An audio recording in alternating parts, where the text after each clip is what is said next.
प्रभु यीशु ख्रिस्त में मेरे प्यारे भाइयों और बहनों, आज हमारे मनन चिंतन का विषय है वचन कैसे कार्य करता है। वचन को कैसे हम अपने जीवन में काम में लें। क्या वास्तविकता में वचन किसी भी जगह जाकर किसी भी चीज के लिए कार्य कर सकता है, किसी भी परिस्थिति में कार्य कर सकता है, और वचन कैसे कार्य करता है। हम बाइबल से आज कुछ दृष्टांत देखेंगे। बहुत सारे लोग आज वचन पर भरोसा नहीं करते, सोचते हैं कि वचन काम करेगा या नहीं करेगा। मैं बीते दिन जयपुर में रिट्रीट की रिकॉर्डिंग करने गया हुआ था मेरे प्यारे भाई और बहनों। मैं रात को वहां से 9:30 निकला, तो जयपुर से अजमेर कम से कम 145-150 किलोमीटर के आसपास है। तो मैं दूदू, मतलब जयपुर और अजमेर के बीच में एक जगह पड़ती है दूदू, वहां आते कार का पेट्रोल जो था वो येलो बत्ती होती है, जिसमें बताते हैं कि हम कुछ 50 किलोमीटर 7 लीटर कुछ पेट्रोल बचता है। मुझे गाड़ी के बारे में इतनी नॉलेज नहीं है। वो दूदू से अजमेर कम से कम 60 किलोमीटर के आसपास कुछ होगा। तो दूदू आते ही गाड़ी का सिग्नल जो है वो पेट्रोल का वो येलो बत्ती पे आ गया, वो ब्लिंक कर रहा था बार बार। तो मेरे मन में एक सवाल आया और मैंने प्रभु को तुरंत कहा, प्रभु मुझे नहीं पता है ये गाड़ी इस पेट्रोल में घर पहुंचेगी और घर से चर्च जाने जितना पेट्रोल इस गाड़ी में रहना चाहिए। मेरा प्रभु से एक वार्तालाप हो रहा था और मैंने प्रभु को कहा कि मुझे नहीं पता, आप अपने दूतों को आदेश दे और मुझे सुरक्षित मेरे स्थान पर पहुंचाए और मैं उस स्थान से चर्च जा सकूं, चर्च के बाद में पेट्रोल भरा सकूं। धीरे धीरे वो पेट्रोल का जो सुइया है वो धीरे धीरे नीचे आता जा रहा है। मैं ही आपको ये बताना चाहता हूं भाइयों और बहनों, मैंने प्रभु के वचन को भेज दिया। मैंने कहा प्रभु मुझे नहीं पता है, मेरी नहीं प्रभु आपकी बेइज्जती होगी यहां पर अगर ये गाड़ी रास्ते में बंद हो गई तो। अब पता है आपको क्या हुआ? गाड़ी के पेट्रोल का सुइया जो था वो एकदम डाउन हो गया। फिर मैंने सोचा अब तो मुझे पेट्रोल भराना पड़ेगा। मैंने सोचा अब तो मुझे पेट्रोल भराना ही पड़ेगा। आप मानोगे नहीं मेरे प्यारे भाइयों और बहनों, मैं पेट्रोल भराने की कोशिश कर रहा हूं, पेट्रोल पंप पे जा रहा हूं, लेकिन पेट्रोल नहीं भरा पा रहा हूं क्योंकि पेट्रोल पंप बंद है। रास्ते में एक पेट्रोल पंप आया, 2 आया, 3 आया, हाईवे पे पेट्रोल पंप है। मैं जब अजमेर पहुंचा तो अजमेर सोचा कि अजमेर अपने घर के पास में 2-3 पेट्रोल पंप है, वहां से भराता हूं। मैंने जैसे टर्न की पेट्रोल पंप बंद। फिर सोचा आगे चलता हूं, आगे गया बंद, फिर आगे गया फिर बंद। अब मेरे मन में एक सवाल उठा कि यार मैंने तो प्रभु के वचन को भेजा था और प्रभु भी जिद पे आ गया कि तूने मुझसे कहा कि प्रभु आपकी बेइज्जती हो जाएगी अगर रास्ते में गाड़ी का पेट्रोल खत्म हो गया, तो मेरी नहीं प्रभु आपकी बेइज्जती होगी क्योंकि मैंने आपके वचन को भेजा है। क्योंकि प्रभु का वचन कहता है संत मत्ती अध्याय 4 वाक्यांश 1 से 11 कि मैं अपने दूतों को आदेश दूंगा।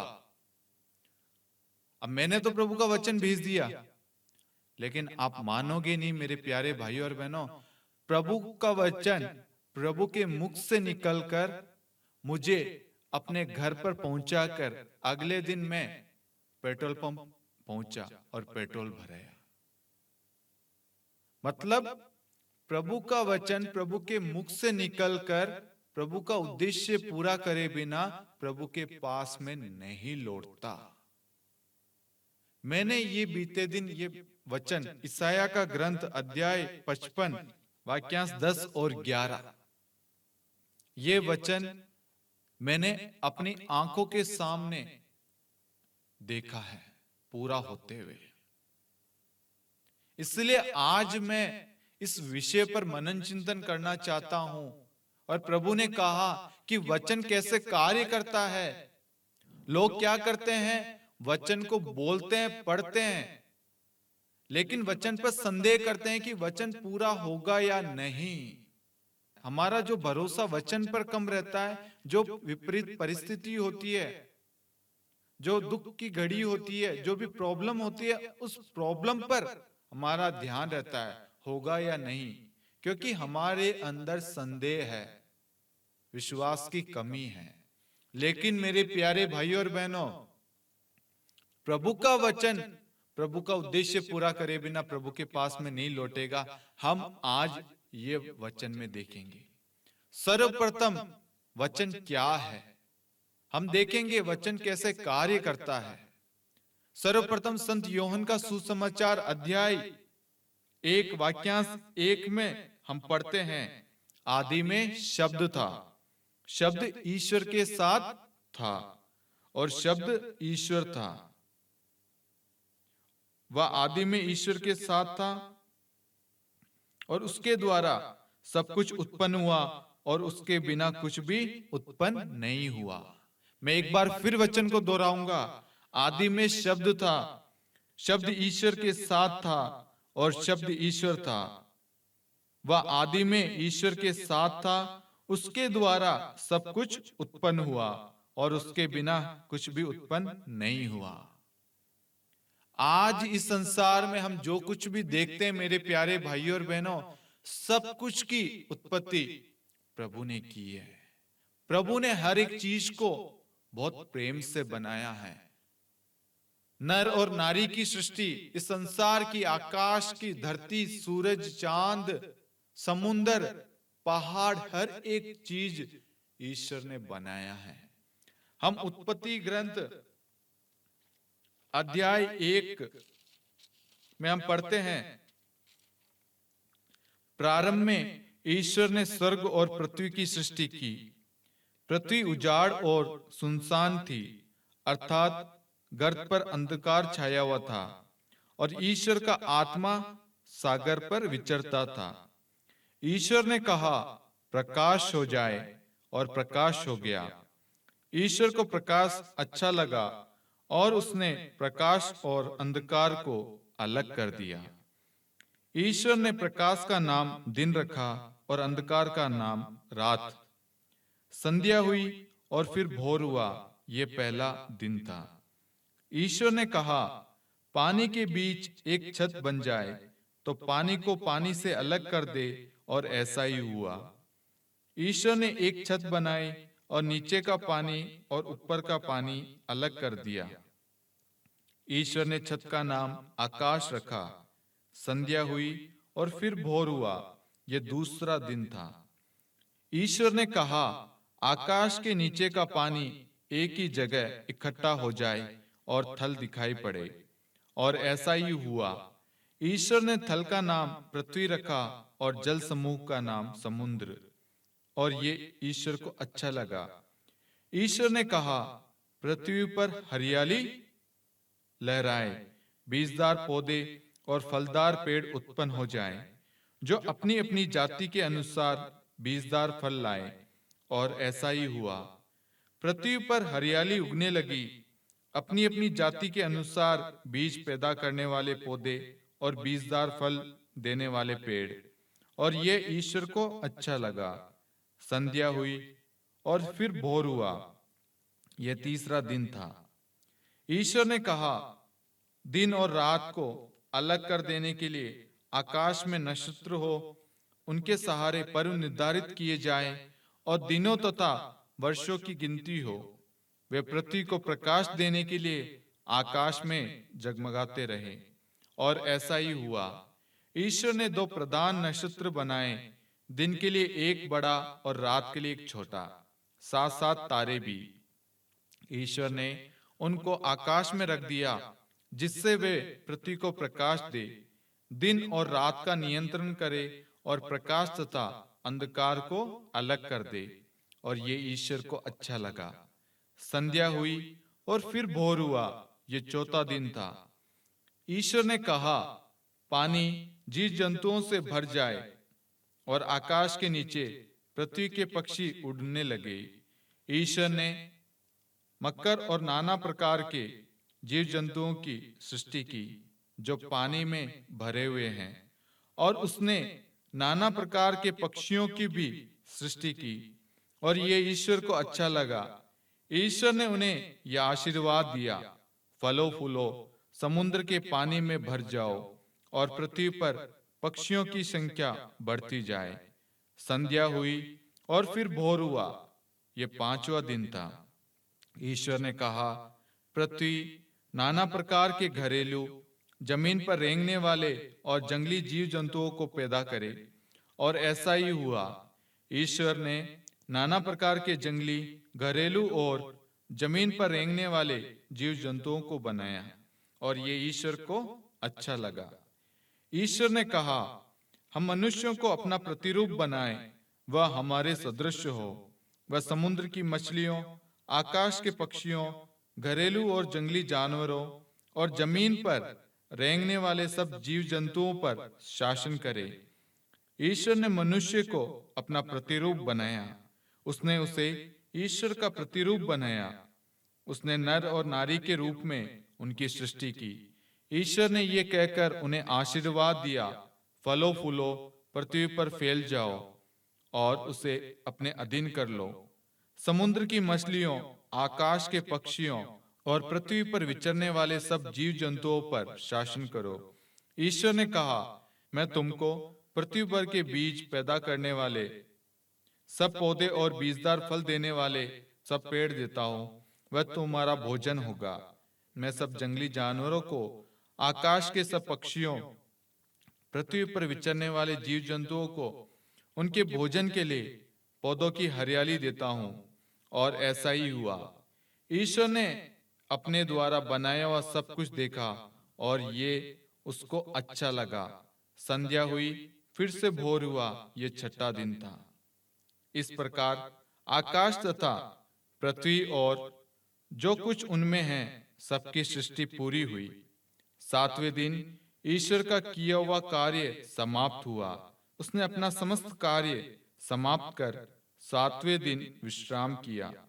ईश्वर ने सातवें दिन को आशीर्वाद दिया और उसे पवित्र माना, क्योंकि उस दिन उसने सृष्टि का समस्त कार्य समाप्त कर विश्राम किया था। यह है आकाश और पृथ्वी की उत्पत्ति का वृत्तांत। हम इन वचनों में पाते हैं, मेरे प्यारे भाइयों और बहनों, कि आदि में शब्द था, और जो शब्द है, जो वचन है, वह ईश्वर है। अब ये ईश्वर का वचन कैसे कार्य करता है, हमने देखा उत्पत्ति ग्रंथ अध्याय 1 और अध्याय 2 में कि प्रभु ने शब्द मात्र से आकाश और पृथ्वी को बनाया, जीव जंतुओं को बनाया, हर एक चीज की सृष्टि की वचन के द्वारा, अपने शब्द के द्वारा। पृथ्वी उजाड़ थी, प्रभु ने उसे समतल बनाया। जीव जंतुओं को बनाया, पेड़ पौधे बनाए, हर एक चीज को प्रभु ने अपने शब्द से बनाया। नर और नारी की सृष्टि की, और प्रभु ने हर एक चीज को आशीर्वाद प्रदान किया, क्योंकि प्रभु को अच्छा लगा। प्रभु ने अपने शब्द मात्र से सृष्टि की रचना की है। अब प्रभु का वचन जो प्रभु ने हमें दिया है, पवित्र वचन, पवित्र बाइबल, जब हम दुख में होते हैं, बीमारी में होते हैं, परेशानी में होते हैं, तब हम प्रभु के जो वचन का यूज करते हैं, प्रयोग करते हैं, वह हमारा शब्द नहीं है, वह ईश्वर का जीवंत वचन है। वह ईश्वर का शब्द है जो आदि में शब्द था, जो आदि से, हमारी सृष्टि से पहले ही शब्द था। जब हमारी सृष्टि प्रभु ने की, उससे पहले से वचन कार्य कर रहा है। इसलिए मेरे प्यारे भाइयों और बहनों, सबसे पहले आपको ये समझना है कि प्रभु का वचन हर एक चीज को कर सकता है। प्रभु ने जो शब्द कहे, आकाश सृष्टि बन जाए तो बन जाए, जीव जंतु, समुद्र, हरियाली हो जाए, हर एक चीज हो जाए। प्रभु ने शब्द कहे और शब्द जाकर पूरा हो चुका है। उत्पत्ति ग्रंथ अध्याय 1 और अध्याय 2 हम पढ़े, उसमें सब कुछ लिखा है। प्रभु ने शब्द मात्र से सब कुछ बनाया है। आज वही शब्द, वही वचन प्रभु ने हमें दिया है ताकि हम अपने जीवन में उन वचनों का सदुपयोग कर सके। हम नए विधान के अंदर देखते हैं लाजरस के बारे में कि लाजरस 4 दिनों से कब्र में पड़ा हुआ था, उसमें बदबू आ रही है, उसका शरीर गल रहा था। हम चतपति के नौकर के बारे में देखते हैं, वह बीमार पड़ा हुआ है, मरने को हो गया है। हम रक्तस्राव से पीड़ित जो महिला 12 साल से पीड़ित है, उस महिला को देखते हैं। यहां पर हम क्या देखते हैं? प्रभु का शब्द जाकर चंगाई प्रदान करता है। कैसे शब्द कार्य करता है मैं आपको बताता हूं। सर्वप्रथम आप एक नोटबुक लीजिए, मैं आपको 3 वचन बताता हूं। ये 3 वचन आपके जीवन को बदल देगा, आपकी हर एक परिस्थिति को बदल देगा, आपके विश्वास को बढ़ाएगा। आपके घर में अशांति नहीं आएगी, आपके घर में लड़ाई झगड़े नहीं होंगे, आपके बच्चे अच्छे से पढ़ेंगे, आपके बच्चे उन्नति करेंगे, आपके जीवन में शैतान प्रवेश नहीं कर पाएगा। आप इन 3 वचनों को अपने घर में लिखकर रखें। पहला वचन यशायाह का ग्रंथ अध्याय 55 वाक्यांश 10 और 11। दूसरा वचन है संत मार्कुस अध्याय 13 वाक्यांश 31। तीसरा वचन है स्तोत्र ग्रंथ अध्याय 107 वाक्यांश 20। स्तोत्र ग्रंथ अध्याय 107 वाक्यांश 20। ये 3 वचन आप हर परिस्थिति में काम में लीजिए। और इन 3 वचन के साथ में वचन मैं आपको देता हूं, निर्गमन ग्रंथ अध्याय 15 वाक्यांश 26। मैं वह प्रभु हूं जो तुम्हें स्वस्थ करता है। ये 4 वचन है। इन 4 वचन को आप लिख के रखिए। हमारा ईश्वर कौन है जो हमें चंगाई प्रदान करता है?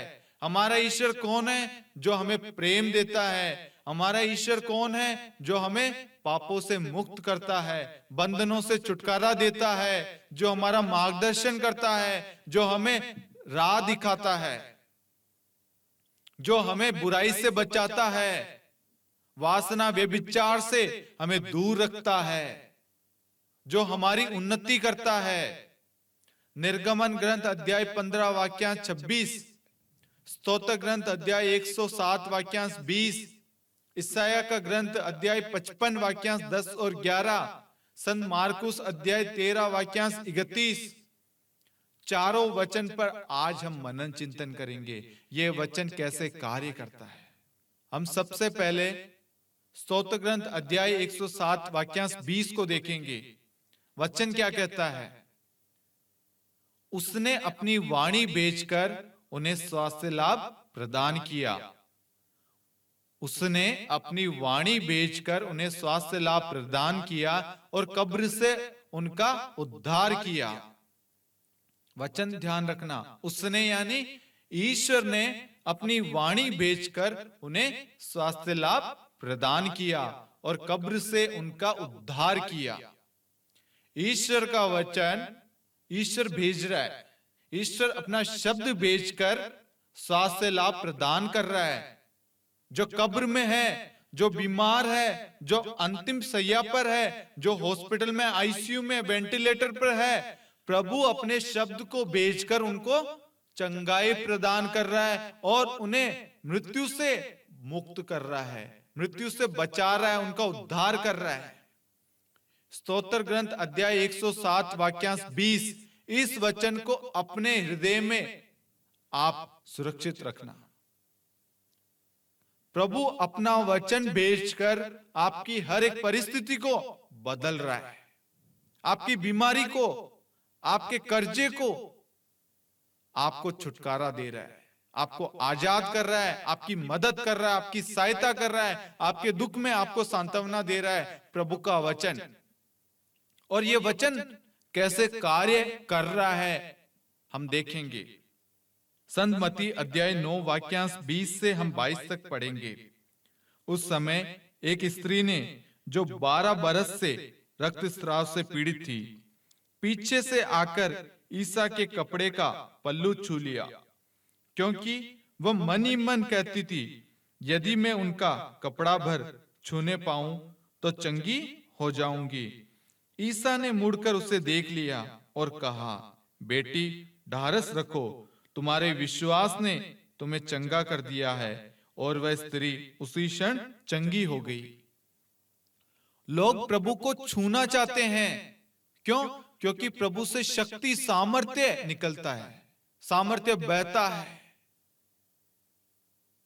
संध्या होने पर लोग प्रभु के पास में लोगों को लाते थे, क्योंकि प्रभु से शक्ति निकलती है। ये जो 12 साल से रक्तस्राव से पीड़ित महिला, कितना उपचार किया होगा। 12 साल से वह बीमार पड़ी है। उसने डॉक्टरों को दिखाया होगा, उस वक्त जो भी वेद होते थे, जो भी थे, लेकिन कहीं पे भी उसका इलाज नहीं हुआ। अंत में वह मन ही मन विश्वास करती है कि यीशु का वचन मुझे चंगा कर सकता है। यीशु का वचन अर्थात यीशु मसीह मुझे चंगाई प्रदान कर सकता है। और चंगाई कैसे प्रदान करता है? वह मन ही मन विश्वास करती है कि यदि मैं प्रभु के पल्लू भर भी उस कपड़े को छू लूं, टच कर लूं, तो मैं चंगी हो जाऊंगी। प्रभु कहता है, तुम्हारे विश्वास ने तुम्हें चंगा कर दिया है। और वह उसी क्षण चंगी हो गई है। जैसे ही आप प्रभु के वचन को बोलेंगे, विश्वास करेंगे, प्रभु का वचन तुरंत कार्य कर रहा है। और वह कार्य कर रहा नहीं है, वह तुरंत कार्य कर चुका है। यहां पे हम देखते हैं, वह मन ही मन विश्वास करती है और प्रभु को छूती है विश्वास के साथ, और तुरंत प्रभु कहता है, तुम्हारे विश्वास ने तुम्हें चंगा कर दिया है। और वह उसी क्षण चंगी हो गई। प्रभु का वचन यहां कार्य कर रहा है। आगे हम देखते हैं लाजरस के बारे में। संत यूहन्ना अध्याय 11 वाक्यांश 1 से, बेथानिया का निवासी लाजरुस नामक व्यक्ति बीमार पड़ गया। बेथानिया मरियम और उसकी बहन मार्था का गांव था। यह वही मरियम थी जिसने इत्र से प्रभु का विलेपन किया और अपने केशों से उनके चरण पोंछे। उसका भाई लाजरस बीमार था, इसलिए बहनों ने ईसा को कहला भेजा, प्रभु देखिए, जिसे आप प्यार करते हैं वह बीमार है। ईसा ने यह सुनकर कहा, यह बीमारी मृत्यु के लिए नहीं, बल्कि ईश्वर की महिमा के लिए आई है। इसके द्वारा ईश्वर का पुत्र महिमान्वित होगा। प्रभु क्या कहता है? यह बीमारी मृत्यु के लिए नहीं है, बल्कि ईश्वर की महिमा के लिए आई है। प्रभु बेथानिया में नहीं है, प्रभु को कहलावा भेजा है, मतलब संदेश भेजा है। प्रभु कहीं और है। आगे हम देखते हैं अध्याय 11 वाक्य 17 में हम देखते हैं प्रभु बेथानिया पहुंचते हैं। वहां पहुंचने पर ईसा को पता चला कि लाजरस 4 दिनों से कब्र में है। बेथानिया यरूशलेम से 2 मील से भी कम दूर था। इसलिए भाई की मृत्यु पर संवेदना प्रकट करने के लिए बहुत से यहूदी मर्था और मरियम से मिलने आए थे। जो ही मर्था ने यह सुना कि ईसा आ रहे हैं, वह उनसे मिलने गई। मरियम घर में ही बैठी रही। मर्था ने ईसा से कहा, प्रभु यदि आप यहां होते तो मेरा भाई नहीं मरता, और मैं जानती हूं कि आप अब भी ईश्वर से जो कुछ मांगेंगे ईश्वर आपको वही प्रदान करेंगे। ईसा ने उससे कहा, तुम्हारा भाई जी उठेगा। मर्था ने उत्तर दिया, मैं जानती हूं कि वह अंतिम दिन के पुनरुत्थान के समय जी उठेगा। ईसा ने कहा, पुनरुत्थान और जीवन मैं हूं। जो मुझ में विश्वास करता है वह मरने पर भी जीवित रहेगा, और जो मुझ में विश्वास करते हुए जीता है वह कभी नहीं मरेगा। क्या तुम इस बात पर विश्वास करती हो? उसने उत्तर दिया, हाँ प्रभु, मैं दृढ़ विश्वास करती हूँ आप वह मसीह ईश्वर के पुत्र है जो संसार में आने वाले थे। वह ये कहकर चली गई और अपनी बहन मरियम को बुलाकर उसने चुपके से उससे कहा, गुरुवर आ गए हैं, तुमको बुलाते हैं। ये सुनते ही वह उठ खड़ी हुई और ईसा से मिलने गई। ईसा अब तक गांव नहीं पहुंचे थे, वह उसी स्थान पर थे जहां मर्ता उनसे मिली थी। जो यहूदी लोग संवेदना प्रकट करने के लिए मरियम के साथ घर में थे, वह ये देखकर कि वह अचानक उठकर बाहर चली गई, उसके पीछे हो लिए, क्योंकि वे समझते थे कि वह कब्र पर रोने जा रही है। मरियम उस जगह पहुंची जहां ईसा थे।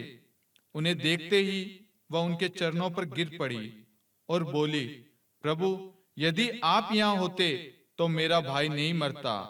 ईसा ने उसे और उसके साथ आए हुए यहूदियों को रोते देखकर बहुत व्याकुल हो उठे और आह भरकर बोले, तुम लोगों ने उसे कहाँ रखा है?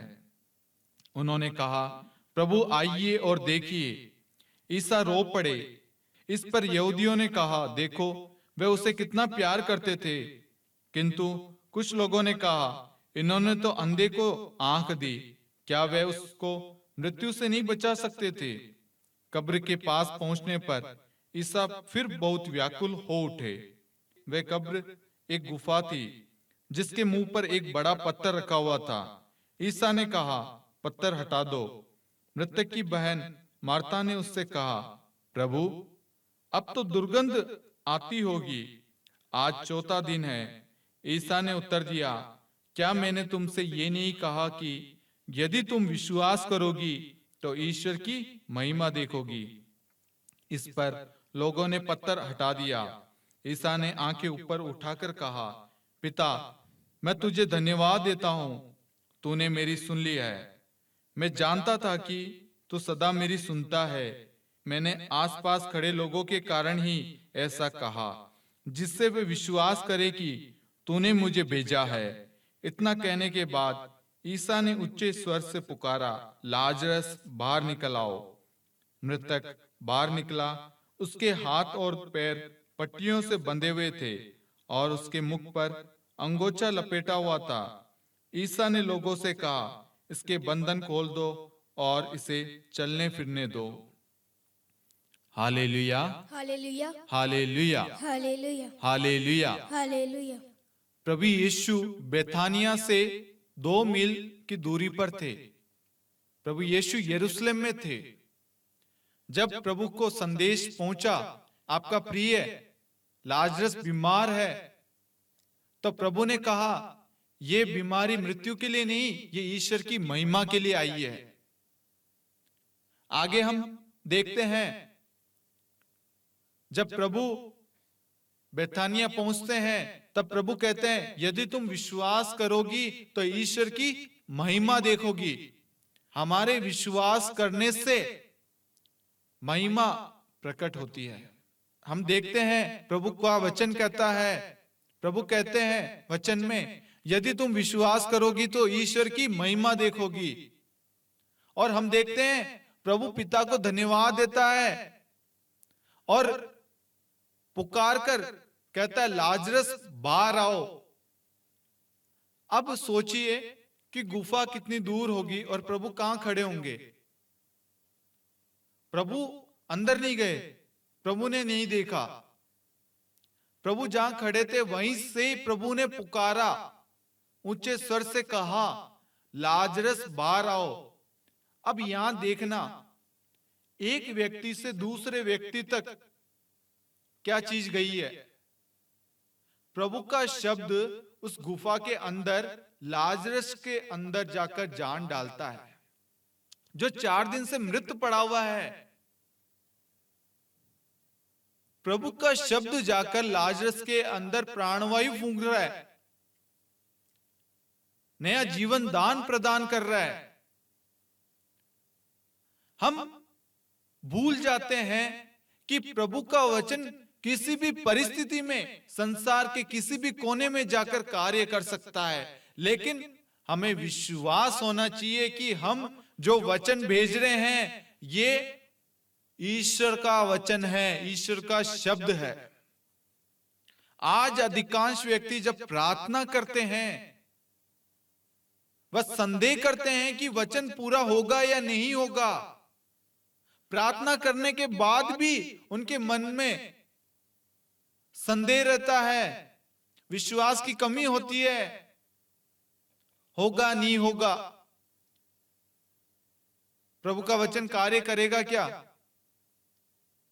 कभी कभी नकारात्मक ख्याल आते, प्रार्थना करने से कुछ नहीं होता, प्रभु के वचन को भेजने, बोलना, पढ़ना ये सब व्यर्थ है, क्योंकि शैतान नहीं चाहता कि हम प्रभु के वचन को हम पढ़े, बोले, भेजें, क्योंकि शैतान जानता है कि वचन से हम शैतान का सामना कर सकते हैं।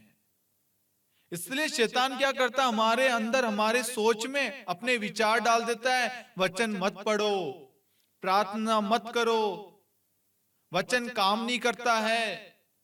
इसलिए मेरे प्यारे भाइयों और बहनों, मैंने आपको 4 वचन बताए। 3 वचन जो पहले मैंने बताए, ईसाया का ग्रंथ अध्याय 55 वाक्यांश 10 और 11, सन मार्कुस अध्याय 13 वाक्यांश 31, स्तोत्र ग्रंथ 107 वाक्यांश 20। जो वचन स्तोत्र 107 वाक्यांश 20 में है, उसने अपनी वाणी भेजकर उसे स्वास्थ्य लाभ प्रदान किया और कब्र से उद्धार किया। किसका? उसका उद्धार किया। जब हम यीशु के शब्द को भेजते हैं, यीशु का शब्द जाकर कार्य करता है, क्योंकि वचन कहता है, मेरी वाणी मेरे मुख से निकलकर व्यर्थी मेरे पास नहीं लौटती, मैं जो चाहता था वह उसे कर देती है और मेरा उद्देश्य पूरा करने के बाद ही वह मेरे पास लौट आती है। प्रभु ने क्या कहा था? जब लाजरस का संदेश प्रभु तक पहुंचा कि आपका प्रिय बीमार है, तो प्रभु ने क्या कहा? प्रभु ने कहा, यह मृत्यु के लिए नहीं, ये ईश्वर की महिमा के लिए है। ईश्वर की इच्छा है कि प्रभु वहां जाकर अपनी महिमा प्रकट करे।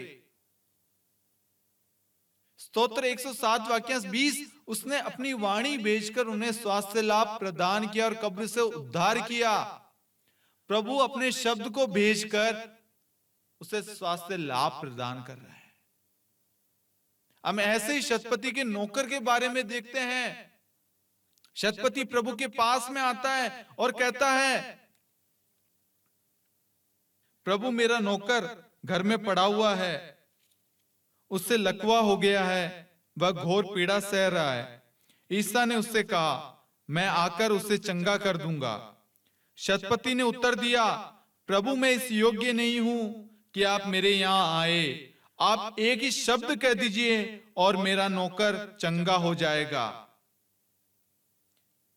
आगे प्रभु वचन में कहते हैं, अध्याय 8 वाक्यांश 10 में, मैं तुम लोगों से यह कहता हूं, इज़राइल में भी मैंने किसी में इतना दृढ़ विश्वास नहीं पाया।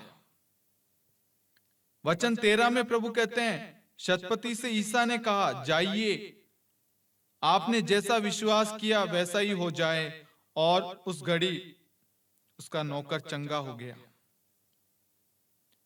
जैसा हम विश्वास करते हैं, आप विश्वास के साथ प्रभु के वचन को भेजेंगे कि प्रभु मैं इस वक्त इस वचन को, जितने भी लोग इस प्रार्थना को देख रहे हैं, प्रार्थना में जुड़ने वाले हैं, जो भी विश्वास, जो भी प्रार्थना लेकर आए हैं, प्रभु का वचन जाकर इसी वक्त उनके जीवन में आशीष लाए, उनको अभिषेक प्रदान करे, उनको चंगाई दे। प्रभु का वचन तुरंत जाता है और तुरंत कार्य करता है। बस हमें विश्वास के साथ में प्रार्थना करने की जरूरत है। शतपति को विश्वास था कि ये प्रभु ही कर सकता है, इसलिए वह कहता है, प्रभु मैं इस योग्य नहीं हूं कि आप मेरे यहां आए, किंतु एक शब्द कह दीजिए, क्योंकि वह जानता है कि प्रभु के शब्द में सामर्थ्य, शक्ति, बल है। प्रभु यहीं से मेरे नौकर को चंगा कर देंगे। और उसके विश्वास को देखिए, उसने जो विश्वास किया वैसा ही हुआ। जिस समय प्रभु ने शब्द बोले, उसी समय उसका नौकर चंगा हो गया। और आज हम क्या कर रहे हैं मेरे प्यारे भाई और बहनों? आज प्रभु के पवित्र वचन को हम महत्व नहीं दे रहे, प्रभु के वचन को काम में नहीं ले रहे, प्रार्थना में नहीं ले रहे, वचन को सामान्य समझने लग गए हैं। हम भूल चुके हैं कि इस वचन पर हमारा जीवन निर्भर करता है। ईश्वर ने हमारे अंदर प्राणवायु फूकी है, सब कुछ की सृष्टि ईश्वर ने की है, और हम ये सत्य जानते हैं। संत यूहन्ना अध्याय 8 वाक्यांश 32 कहता है, तुम सत्य को पहचानोगे और सत्य तुम्हें स्वतंत्र कर देगा। जब तुम सत्य को पहचान जाओगे और सत्य तुम्हें स्वतंत्र कर देगा। हाँ, हम सत्य को जानते हैं कि सत्य यीशु है, यीशु हमारा ईश्वर है, यीशु हमारा प्रभु है, यीशु ही हमें चंगाई प्रदान कर सकता है। जो वचन हम बोल रहे हैं ये हमारे शब्द नहीं, ये ईश्वर का पवित्र शक्तिशाली सामर्थ्यशाली शब्द है। ये शब्द तुरंत कार्य करता है, और आज हम इस शब्द को मामूली शब्द मानने लग गए हैं। प्रार्थना करने से हम डरने लग गए हैं, परिस्थिति का सामना करने से डरने लग गए हैं, प्रॉब्लम्स को बड़ा मानने लग गए हैं, क्योंकि हम सोचते हैं प्रभु का वचन कार्य नहीं कर सकता, क्योंकि हम पवित्र वचन को पढ़ते नहीं है, बाइबल को खोल के देखते नहीं है। और जब हम पवित्र वचन को खोलते नहीं है, वचन को पढ़ते नहीं है, तो हमारा विश्वास कैसे बढ़ेगा?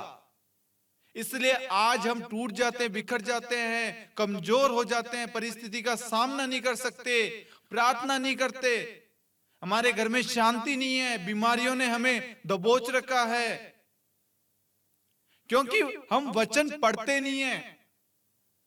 जब आप वचन को पढ़ेंगे, आप सत्य को जानेंगे और सत्य आपको स्वतंत्र करेगा। और आज हमने उस सत्य को एक कोने में रख दिया है, उस पर मिट्टी लग रही होगी पवित्र वचन पर, और हम सोचते हैं, हम अपनी बुद्धि पर निर्भर हो गए हैं कि मैं जो डिसीजन लूंगा, मैं जो कर रहा हूं वही सही है। प्रभु का वचन कहता है सुक्ति ग्रंथ अध्याय 3 वाक्यांश 5 में, तुम सारे हृदय से प्रभु का भरोसा करो, तुम सारे हृदय से प्रभु का भरोसा करो, अपनी बुद्धि पर निर्भर मत रहो, प्रभु पर भरोसा करो। हम जब वचन को खोलेंगे, वचन को पढ़ेंगे, तब हमें समझ में आएगी कि सत्य क्या है और वचन कैसे कार्य करता है, और वचन में सच में सामर्थ्य शक्ति है। प्रभु का वचन कहता है संत मार्कुस अध्याय 13 वाक्यांश 31, आकाश और पृथ्वी टल जाए तो टल जाए, परंतु मेरे शब्द नहीं टल सकते। प्रभु का वचन कहता है मेरी वाणी अग्नि जैसी है, वह उस हथौड़ी की तरह है जो चट्टान को टुकड़े टुकड़े कर देता है। प्रभु के वचन के लिए कुछ भी नामुमकिन नहीं है, कुछ भी असंभव नहीं है, ऐसी कोई परिस्थिति नहीं है, ऐसी कोई प्रॉब्लम नहीं है, ऐसी कोई बीमारी नहीं है जिसे यीशु का शब्द ठीक नहीं कर सकता। ऐसा कोई भी कार्य नहीं है जिसे यीशु का वचन पूरा नहीं कर सकता। ऐसी कोई विपदा, ऐसी कोई बीमारी, ऐसी कोई चिंता, बीमारी, ऐसी कुछ भी नहीं है जिसे यीशु का वचन ठीक नहीं कर सकता। हम ठीक इसलिए नहीं हो पाते क्योंकि हम वचन को खोल के पढ़ते नहीं है, हमारे अंदर संदेह भरा हुआ है, अंधविश्वास है, विश्वास की कमी है। जब हम वचन को खोल के पढ़ेंगे तब हमें विश्वास आएगा, हमें सत्य मालूम चलेगा कि वचन में कितना सामर्थ्य है, वचन कैसे कार्य करता है, वचन का सदुपयोग कैसे करना है। मैं काफी दिनों से मेरे प्यारे भाइयों और बहनों इस वचन के ऊपर जोर देता जा रहा हूं, क्योंकि सच में बहुत दुख होता है आज हम इस पवित्र वचन को खोल के पढ़ते नहीं है।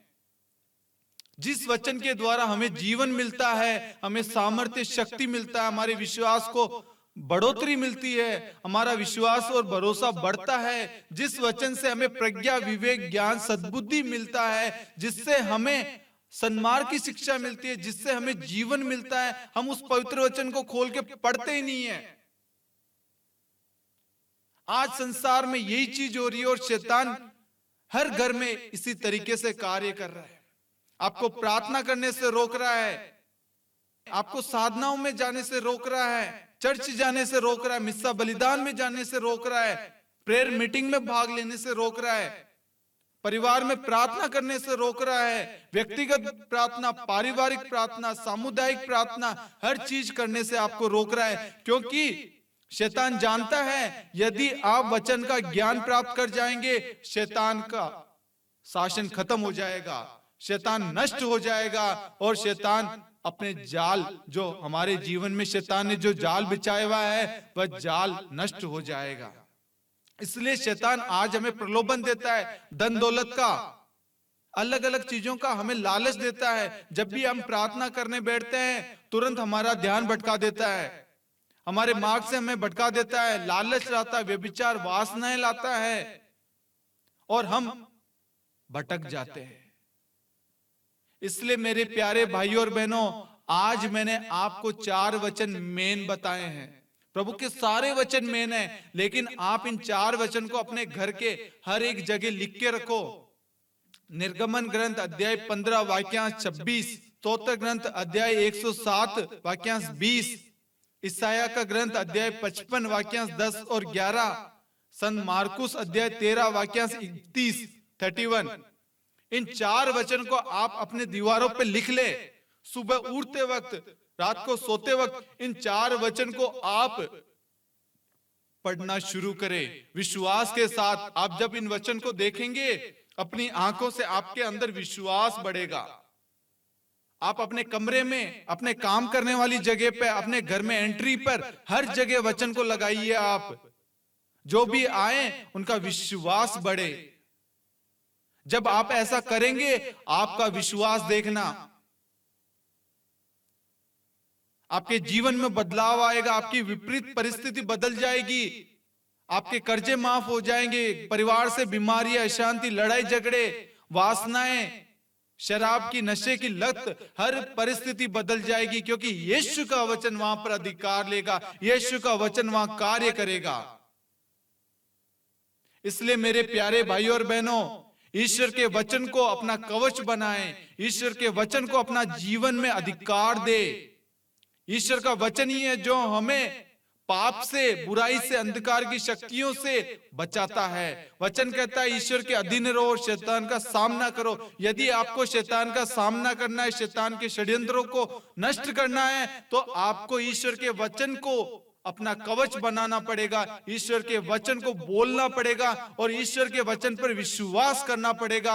जब आप विश्वास करेंगे, ईश्वर का वचन तुरंत जाकर वहां पर कार्य करेगा और आपको आजाद करेगा, आपके विश्वास को बढ़ाएगा। जिस भी चीज के लिए आपने प्रार्थना की है, वह प्रार्थना पूरी हो चुकी है, यह आपको विश्वास होना है, और आपका विश्वास आपका उद्धार करेगा, आपके विश्वास को बढ़ाएगा और ईश्वर की महिमा वहां प्रकट करेगा। Hallelujah, hallelujah, hallelujah. हालेलुया। आज हमने ईश्वर के वचन को महत्व देना छोड़ दिया है, अन्य चीजों को महत्व दे रहे हैं। इसलिए ईश्वर आज हमें, हमारी आंखों को, हमारे बंद पड़े हृदय को, हमारी आंखों को, सबको खोल रहा है, हमारे अंधविश्वास को दूर कर रहा है, हमारी कमजोरियों को दूर कर रहा है। मैं आपको कहता हूं, आप ईश्वर के वचन पर विश्वास कीजिए, आपकी हर एक कमजोरी दूर हो जाएगी। आप ईश्वर के वचन पर विश्वास कीजिए, आपकी हर एक बीमारी तुरंत इसी वक्त दूर हो जाएगी। आप ईसा को, यीशु मसीह ईश्वर के रूप में देखिए, वह हमारा ईश्वर है। अपनी आंखों के सामने सदा मैं प्रभु को रखता हूं, वह मेरे दाहिने विद्यमान है। स्तोत्र 16:8। आप अपने सामने अपने ईश्वर को रखिए। मेरा ईश्वर चंगाई दाता है, मेरा ईश्वर मुझसे प्रेम करता है। आज अधिक से अधिक लोग क्या करते हैं, डिप्रेशन का शिकार हो रहे हैं। बॉयफ्रेंड गर्लफ्रेंड एक दूसरे से, रिश्ते से अलग हो गए, अपने जीवन को नष्ट करना चाहते हैं। अरे आपको जिसने प्रेम किया उससे कई गुना प्रेम आपका ईश्वर करता है। ईश्वर कहता है, चाहे मां अपने बच्चे को भूल जाए, दूध पिलाने वाली मां, सगी मां अपने बच्चे को भूल जाए, लेकिन मैं तुम्हें कभी नहीं भूलूंगा। चाहे पहाड़ टल जाए, पहाड़ियां डावाडोल हो जाए, किंतु तेरे प्रति मेरा प्रेम नहीं टलेगा। वह महान दयालु करुणामय प्रेमी ईश्वर हमसे इतना प्रेम करता है। वह पिता जिसने हमारी खातिर अपने इकलौते पुत्र को अर्पित कर दिया ताकि हम सब मुक्ति पा सके, हम सब आजाद हो जाए, हम सब खुश रह सके। वह हमारी खुशी के लिए अपने इकलौते पुत्र को अर्पित कर दिया, बलिदान कर दिया। आज हम उस ईश्वर के, उस पिता के प्रेम को समझ नहीं पा रहे और हम संसार के प्रेम के लिए दर दर की ठोकरें खा रहे हैं। जिस प्रेम की उत्पत्ति ईश्वर ने की है, जो प्रेम ईश्वर से प्राप्त होता है, ईश्वर से सामर्थ्य, शक्ति, बल मिलता है, हमें उस ईश्वर के पास में जाना है। और वह ईश्वर है यीशु मसीह। वह हमारा सच्चा जिंदा खुदा है। आज से, इसी वक्त से यीशु में विश्वास कीजिए, यीशु के वचन में विश्वास कीजिए। हमारे जीवन में हर परिस्थिति में यीशु के वचन को काम में लीजिए। यीशु का वचन हर परिस्थिति को बदल देगा। आज अनेक लोग जो सुन रहे हैं, उनमें अनेक लोगों के विश्वास को प्रभु इसी वक्त बढ़ा चुका है। प्रभु के वचन के प्रति उनकी भूख प्यास बढ़ा दी है प्रभु ने। जिस वचन को वो मामूली समझते थे, महत्व नहीं देते थे, आज प्रभु उन्हें उसका मूल्य, उसका महत्व समझा रहे हैं। आज से पहले वे क्या कर रहे थे? वह उस शक्तिशाली, सामर्थ्यशाली, उस अनुग्रह, उस कृपा के हर चीज जो वचन से हमें मिलती है उससे दूर थे और भूल गए थे कि वचन से ही सब कुछ है। यदि आप में विवेक की कमी है, बुद्धि की कमी है, मार्गदर्शन की कमी है, कोई प्रॉब्लम है, आप वचन बोलिए, वचन पर विश्वास कीजिए। वचन आपसे बात करेगा क्योंकि वचन यीशु है। प्रभु का वचन कहता है मत्ती 7:7, मांगो और तुम्हें दिया जाएगा, ढूंढो तुम पाओगे, खटखटाओ तुम्हारे लिए खोला जाएगा। आप में जिस चीज की कमी है प्रभु से मांगो, और जो मांगते हो विश्वास करो वह तुम्हें मिल गया है। संत मत्ती अध्याय 21 वाक्यांश 22 कहता है, जो कुछ तुम विश्वास के साथ मांगोगे वह तुम्हें मिल जाएगा। आज आप जो भी प्रार्थना मनोरथ लेके आए हैं, आप यदि विश्वास के साथ आए हैं, आपके मांगने से पहले वह आपको मिल चुका है। आमीन।